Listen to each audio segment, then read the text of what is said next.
Hey everybody, with Hounds coming back soon, I thought it would be fun to go back and reread the first season and, look and see if there's anything that I missed or just kind of refresh myself on the events of the story. So I'm going to be making an episode for each chapter, just kind of detailing what I'm noticing, kind of doing a recap on what happened in the episode. So hopefully you'll get to come along with me and enjoy. The first season has 25 episodes plus the prologue. I'm actually going to start with the prologue because it should not be skipped. If you skip the prologue, you miss stuff, so go back and read that because it's got a lot of good stuff inside of it. Now, whenever I start reading the prologue, you start with this random guy, and we don't see him again. So he's not in season one anywhere else. And I keep thinking he's going to come back because it just seems so random to start with kind of like this background character who's talking about a Mr. Kim. But he might not come back, but it's kind of good to remember that he exists, I guess. But he's kind of the first person that realized there was something going on in general, so he finds what we think is the first maggot. And I don't know if he actually finds the body. It looks like it's just kind of a blood splatter, but he's the first person. Now, at this point, we are basically just getting world state information. We are learning that everyone is hearing about it on the news and they don't care. How realistic is this, right? So they're all just kind of going about their business. We do get a shot where I think it is Jinwoo, and he is right along with everybody. He's busy. He's not paying attention to the news because this is not involving him right now. But in the background, we get, I guess, a date. I don't know if it's important to have the calendar in there, but it was August 23rd. So kind of fun to see that. Now, after this point, the maggots start coming back in earnest. So it's not just a couple cases, it's like an every person thing. Anybody who dies comes back. But it's funny because everyone's like, these things don't really do very much. It's not really that big of a deal. And they're more having the mentality of, well, we don't have to die now. Look at this. And I think that's interesting because I think that's where the myth of Sisyphus kind of comes in. Now, if you remember, the Sisyphus myth is all about a man who basically cheats death. So the myth that most people know is yes, he has to roll a rock up the hill for eternity, but a lot happens prior to that. The myth actually begins with Sisyphus catching Zeus stealing a nymph, and his her father goes and asks where did they go because he's trying to get his daughter back. And Sisyphus is kind of a jerk, and he's like, "Hey, you help me, I'll help you." So he basically is like trying to barter the life of this man's daughter for the thing that he wants. And the guy gives in because he wants his daughter back, and he gets what he wants. And then Zeus is mad at him. He's like, "Hey, I was trying to steal this girl. How could you tattle?"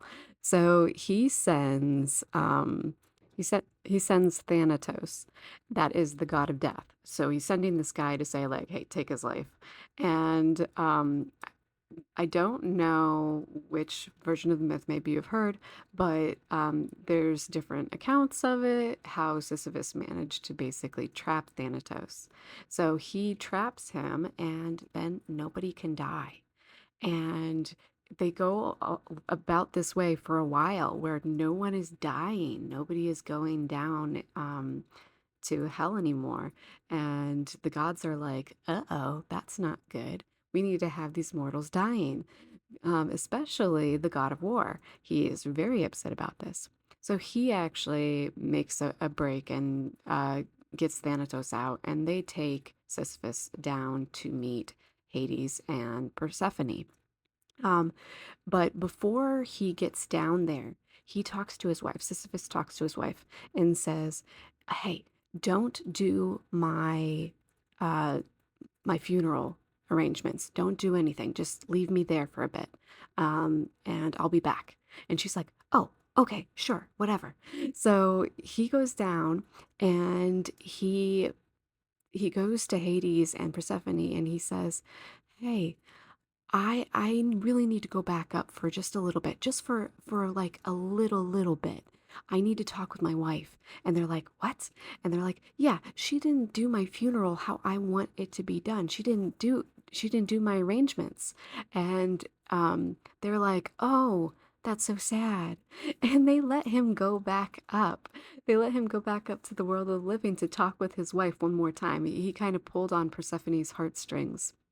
So he goes back up and then he runs. He disappears and nobody can find him until way later when they finally do find him and he's like, "Okay, I'm ready to die." But they're like, "No, no, no, no, no. We're not just going to let you go into the River of Souls. We're not just going to let you have the easy way out. You get a big punishment." So that's where he gets the punishment to roll the rock up the hill for the rest of eternity. So his story is actually a lot more in depth than what we generally hear. So when we hear Sisyphus, this story could basically just be about the undead that come back walking. That's what makes it so funny that season one barely talked about the maggots. It was like that was such a background note in the story that like the world didn't fall when people started coming back from the dead as the undead. What really went wrong was people that were living. The people that were alive were the problem. So as soon as the dead started coming back, people started saying like, "Hey, we can cure death." Now, this is what I think is more the actual plot of the story, because this is what they focused on. Because the world didn't fall until they had this mentality, and then the natural disasters started happening. So, why did the natural disasters start happening? Well, it could have been maybe like the gods being upset with how people were trying to cheat death. It could have been, it really is the apocalypse. We don't have that piece of information, like if this is going to be more sci fi, more fantasy. So, we'll have to find out. But it's really funny because that is totally background. That is not what's important. Because after the natural disasters start to happen, that is when we start to see humanity kind of turning on itself and people are fighting for resources, people are killing just for fun. It is kind of a madhouse and people are just trying to survive at this point. And that's really what spurs the rest of season one. Now, something else that happens in this prologue is we see Guan literally coming out of the rubble. A couple notes on that. He is literally like crushed. Any normal person would be dead.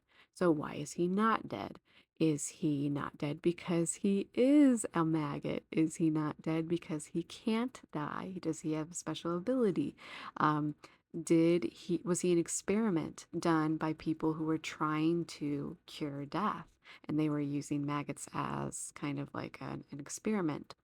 So this kind of gives us the visual that Guan is not a normal human. He probably will not die easily if he can die at all. So that's something for us to keep in mind. Now, after this point, the very last bit is kind of where we would start to pick up on episode one. So this is where, kind of where the overlap is, and we meet Jinwoo. Now, Jinwoo is bandaged. He has bandages on his head, he has bandages on his leg, he is barefoot, he is not in good shape. Now, if you've read all of season one, some spoilers coming up. You might want to pause if you feel like you're going to be spoiled. Um, this is the scene where we have contradicting information. The scene that it takes place right at the end of the prologue gets replayed later on towards the end of season one, and they are not the same. I looked at the panels side by side, and we're seeing opposite pieces of information. So Jinwoo is missing something. He has a false memory, and it's either in the prologue or it's later on. Now you would probably guess that the newer one might be the real information, but I really question it based on other events in the story. Every time Jinwoo thinks back to his family and just his mentality and how he describes what he's thinking about go on, make me feel like he did not have a happy home life.